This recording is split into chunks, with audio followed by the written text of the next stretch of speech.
Problem number 3 long answer. జనవరి 1, 2015న మహేష్ 5,000 విలువ గల సరుకును ప్రదీప్కు అమ్మాడు. అదే తేదీన మహేష్ 8,000 విలువ గల సరుకును దినేష్ నుండి కొన్నాడు. మహేష్ 5,000కి 4 నెలల గడువు గల బిల్లును ప్రదీప్పై రాయడమైనది. మహేష్ ఈ బిల్లుని దినేష్కు ఎండార్స్ చేసి మిగిలిన 3,000కు నగదు చెల్లించడమైనది. దినేష్ ఆ బిల్లుని బ్యాంకులో 4,850కి డిస్కౌంట్ చేసుకున్నాడు. గడువు తేదీన బిల్లు ఆదరణ పొందింది. మహేష్, ప్రదీప్, దినేష్ పుస్తకాల్లో చిట్టాబద్దులు రాయండి. సో ఇక్కడ ఏం జరిగింది చూడండి. మహేష్ అన్నవాడు ప్రదీప్ అనేవాడికి సరుకులు అమ్మాడు. అదే తేదీన మహేష్ ఇంకొకటి దగ్గర నుంచి దినేష్ నుంచి సరుకులు కొన్నాడు. ఓకే, సో ఇప్పుడు ఫస్ట్ మహేష్, ప్రదీప్ తీసుకుందాం. మహేష్ ప్రదీప్కి సరుకు అమ్మాడు కాబట్టి మహేష్ కర్త, దినేష్ స్వీకర్త. ఇక్కడ స్వీకర్త దగ్గర నుంచి వచ్చినటువంటి బిల్లుని మహేష్ ఏం చేశాడు, దినేష్కి ఎండార్స్ చేశాడు. కాబట్టి ఇక్కడ దినేష్ ఎండార్సీ. ఎండార్సీ అంటే ఏంటి? ఎవరికైతే బిల్లు బదిలీ చేయడం అయిందో వాడిని ఎండార్సీ అంటాం. వాడు ఎండార్సీ. ఓకే, సో ముగ్గురు పుస్తకాల్లో కూడా చిట్టాపద్దులు రాయమన్నారు. ఎవరెవరు ఇప్పుడు మనకు ముగ్గురు? ఒకడు మహేష్, రెండోవాడు ప్రదీప్, మూడోవాడు దినేష్. ముగ్గురు. ఓకే, సో ఫస్ట్ మహేష్ సరుకులు ప్రదీప్కి అమ్మాడు అంటే వీడికి అమ్మకాలు. కాబట్టి ప్రదీప్ ఖాతా డెటార్, ప్రదీప్ ఖాతా డెటార్ టు అమ్మకాల ఖాతా. ప్రదీప్ ఖాతా డెటార్ టు అమ్మకాల ఖాతా. అమ్మకాలు ఏంటి? ఆదాయం, క్రెడిట్లో ఉంటుంది. అవునా? ఎంత విలువైన సరుకు అమ్మాడు? 5,000 విలువైన సరుకు అమ్మాడు. 5,000 సరుకు అమ్మినందున. ఓకే, మరి ఆ సరుకు ఎవరు కొన్నారు? ప్రదీప్ కొన్నాడు. అంటే ప్రదీప్కి ఏంటది? కొనుగోళ్ళు.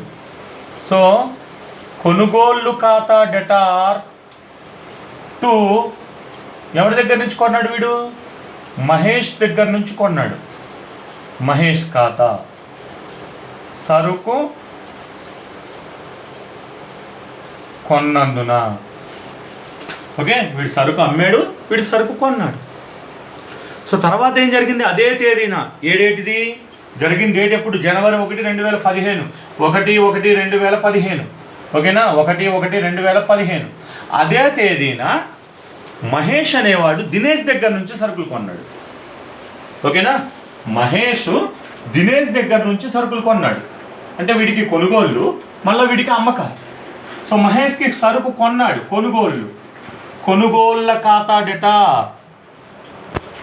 టు ఎవరి దగ్గర నుంచి కొన్నాడు? దినేష్ దగ్గర నుంచి కొన్నాడు. దినేష్ ఖాతా. ఎంత అమౌంటు? ఎంత విలువైన సరుకులు కొన్నాడు? 8,000 విలువైన సరుకులు కొన్నాడు. సరుకు కొన్నందున.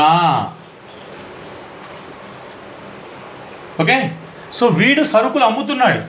అవునా? అమ్ముతున్నాడు కాబట్టి వీడికి ఏమవుతాయి? అమ్మకాలు. అమ్మకాలు ఆదాయం. కాబట్టి ఎవరికి అమ్మాడు? మహేష్కి అమ్మాడు. సో మహేష్ ఖాతా డేటా టు అమ్మకాల ఖాతా. ఎంత అమౌంట్? 8,000. సరుకు అమ్మినందున.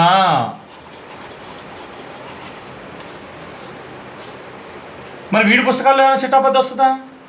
ఇది ఎవరికి జరిగింది? మహేష్కి, దినేష్కి జరిగింది. కాబట్టి ప్రదీప్ పుస్తకాల్లో చిట్టాపద్దు రావు. సో తర్వాత ఏమన్నాడు? మహేష్ ప్రదీప్ మీద బిల్లు రాశాడట. ఎంత? 5,000 రూపాయల బిల్లు రాశాడట. మహేష్ ప్రదీప్ మీద రాశాడు. అంటే అర్థం ఏమిటి? మహేష్కి బిల్లు వస్తుంది, ప్రదీప్ బిల్లు ఇస్తున్నాడు. వీడికి బిల్లు వస్తుంది. సంస్థలోనికి వచ్చేదాన్ని డెబిట్ చేయండి. ఏమొస్తుంది? వసూలు బిల్లు వస్తుంది. వసూలు బిల్లు ఖాతా డేటా టు ఎవరి దగ్గర నుంచి వస్తుంది? ప్రదీప్ దగ్గర నుంచి వస్తుంది. టు ప్రదీప్ ఖాతా. ఎంత బిల్లు వస్తుంది? 5,000. 5,000 వివరణ ఏంటి? బిల్లు వచ్చినందున. బిల్లు వచ్చినందున వీడికి బిల్లు వచ్చింది. మరి ఆ బిల్లు ఎవరు ఇచ్చారు? ప్రదీప్ ఇచ్చాడు, అవునా? సో ప్రదీప్ దగ్గర నుంచి బిల్లు పోతుంది, సంస్థ నుంచి పోయేదాన్ని క్రెడిట్ చేయండి. అంటే వీడి దగ్గర నుంచి చెల్లింపు బిల్లు పోతుంది, చెల్లింపు బిల్లు క్రెడిట్లో ఉంటుంది. ఎవరు పుచ్చుకుంటున్నాడు? మహేష్. పుచ్చుకునే వ్యక్తిని డెబిట్ చేయండి వ్యక్తిగత ఖాతా ప్రకారం. సో మహేష్ ఖాతా డెటార్ టు చెల్లింపు బిల్లు ఖాతా. చెల్లింపు బిల్లు ఖాతా అమౌంట్ ఎంత? 5,000. 5,000 బిల్లు ఇచ్చినందున. మరి వీడి పుస్తకాల్లో ఉండదు. ఎందుకు? ఇది మహేష్కి ప్రదీప్కి మధ్యలో జరిగింది. దినేష్ అనేవాడికి ఎందుకు ఉంటుంది? దినేష్కి రాదు. రైట్. సో ఇప్పుడు ఏమన్నాడు మళ్ళా? ఈ బిల్లుని, ఏదైతే బిల్లు 5,000 రూపాయల బిల్లు ప్రదీప్ దగ్గర నుంచి వచ్చిందో ఆ 5,000 రూపాయల బిల్లుని దాంతోపాటు ఒక 3,000 రూపాయల నగదు కలిపి వీడికి పంపించడం జరిగింది. మహేష్ దినేష్ దగ్గర నుంచి 8,000 సరుకు కొన్నాడు కదా, అంటే దినేష్ అనేవాడికి 8,000 ఇవ్వాలి వీడు. కాబట్టి వీడికి వచ్చిన 5,000 బిల్లు దాంతోపాటు ఒక 3,000 కలిపి దినేష్కి పంపిస్తున్నాడు. అంటే వీడి దగ్గర నుంచి ఏమేమి వెళ్ళిపోతున్నాయి? బిల్లు వెళ్ళిపోతుంది, నగదు వెళ్ళిపోతుంది. ఎవరికి? దినేష్కి వెళ్ళిపోతుంది. కాబట్టి చిట్టాబద్ధం ఏమొస్తుంది? దినేష్ ఖాతా డేటా టు నగదు ఖాతా టు వసూలు బిల్లు ఖాతా. ఓకే, బిల్ ఎంత? 5,000. యాక్చువల్గా వీడికి ఎంత కట్టాలి? 8,000. ఆ మధ్యలో తేడా ఏం చేశాడు? నగదు రూపంలో చెల్లించాడు, 3,000 నగదు. ఓకేనా?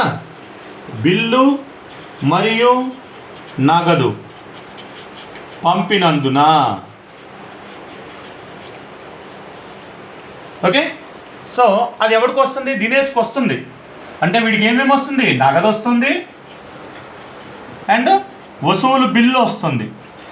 వసూలు బిల్లు ఖాతా టు ఎవరి దగ్గర నుంచి? మహేష్ దగ్గర నుంచి.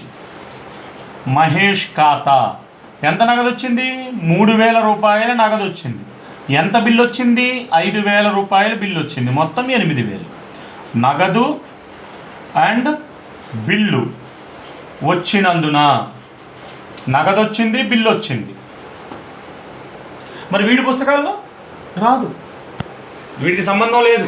అది వీడికి మధ్యలో జరిగింది కాబట్టి వీడికి సంబంధం లేదు, రాదు. తర్వాత ఏమన్నాడు? ఆ బిల్లుని ఏం చేసామంట? దినేష్ బ్యాంకులో డిస్కౌంట్ చేసుకున్నాడంట ఆ బిల్లుని. ఓకేనా? బిల్లుని దినేష్ బ్యాంకులో డిస్కౌంట్ చేసుకున్నాడు. అంటే అర్థం ఏమిటి? దినేష్ తన దగ్గర ఉన్నటువంటి బిల్లుని బ్యాంకుకి ఇచ్చేసి బ్యాంకులోంచి నగదు తెచ్చుకుంటున్నాడు. అంటే ఏం జరుగుతుంది ఇక్కడ? బిల్లు పోతుంది, నగదు వస్తుంది. సంస్థలోనికి వచ్చేది డెబిట్ చేయండి, సంస్థ నుంచి పోయేది క్రెడిట్ చేయండి. మనకు ఏమొస్తుంది? నగదు వస్తుంది. సో నగదు ఖాతా డేటా. ఓకే, మధ్యలో కొంచెం తగ్గుతుంది కదా, దాన్ని ఏమంటాం? డిస్కౌంట్ అంటాం. డిస్కౌంట్ ఖాతా డేటా టు వసూలు బిల్లు ఖాతా. ఓకే, మన దగ్గర నుంచి ఎంత వసూలు బిల్లు పోతుంది? 5,000 బిల్లు పోతుంది. కానీ మనం ఎంత నగదు వస్తుంది అన్నాడు చూడండి. వాడు 4,850 రూపాయలకి డిస్కౌంట్ చేసుకున్నాడంట. 4,850. అంటే 5,000 రూపాయలు బిల్లు ఇస్తే మనకి 4,850 వచ్చింది. అంటే మధ్యలో 150 రూపాయల డిస్కౌంట్. ఓకేనా? బిల్లుని డిస్కౌంట్ చేసినందున బిల్లుని డిస్కౌంట్ చేసుకుంటున్నాం. సో ఇది మరి వీళ్ళ పుస్తకాల్లో చిట్టాబద్ధం ఉంటుందా? ఉండదు. ఎందుకు? ఇది దినేష్కి బ్యాంకుకి మధ్యలో జరిగింది కాబట్టి వీళ్ళిద్దరికి సంబంధం లేదు. సో వీళ్ళిద్దరి పుస్తకాల్లో చిట్టాబద్ధం రాదు. గడువు తేదీని ఏం జరిగిందంట? బిల్లుని ఆదరించాడు. ఆదరించడం అంటే గడువు తేదీన బిల్లు డబ్బులు కట్టడం. చివరికి వచ్చేటప్పటికి ఆ బిల్లు ఎవరి దగ్గర నుంచి ఎవరికి వెళ్ళినా, ఎవరి దగ్గర నుంచి ఎవరి దగ్గర ఉన్నా, లాస్ట్కి వచ్చేటప్పటికి బిల్లు మీద డబ్బులు కట్టేది ఎవరు? స్వీకర్త. కాబట్టి గడువు తేదీన బ్యాంకు స్వీకర్త దగ్గరకు వచ్చింది. స్వీకర్త ఆ చెల్లింపు బిల్లు తీసుకుని నగదు చెల్లించేస్తున్నాడు. సో అంటే ఇక్కడ వీడికి ఏమొస్తుంది? చెల్లింపు బిల్లు వస్తుంది. చెల్లింపు బిల్లు ఖాతా డేటా టు నగదు ఖాతా. చెల్లింపు బిల్లు ఖాతా డేటా టు నగదు ఖాతా. ఎంత అమౌంట్? 5,000. 5,000. Okay, bill చెల్లించినందున